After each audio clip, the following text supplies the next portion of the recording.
مراحل مونتاژ مکانیکال سیل روی شافت. مکانیکال سیل یه تای ثابت داره داخل هوزینگ میشینه و یه تای متحرکه که به این صورت با فنر کوب میشه و روی شافت به این صورت سوار میشه.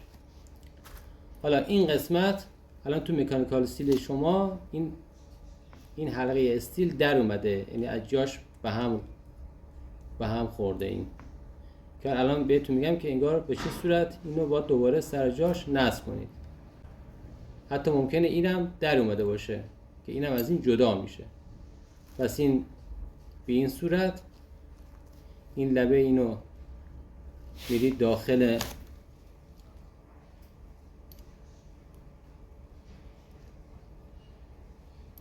این شیار داره که میره داخل هم نریمادگی این شیارا.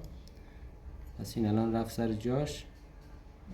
حالا این لبه لاستیکو من میدم بره داخل این.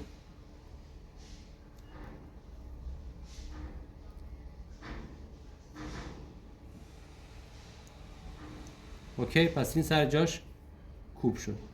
حالا این توق و این شیارای مادگی میره داخل این نریا.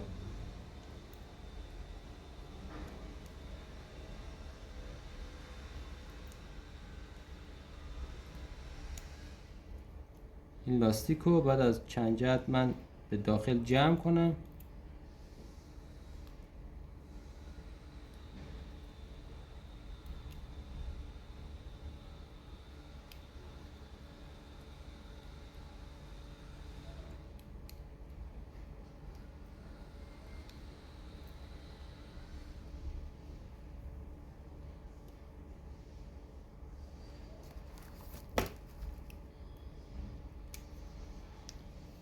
پس این به صورت کامل به صورت اولش در اومد که با این فنر به این صورت.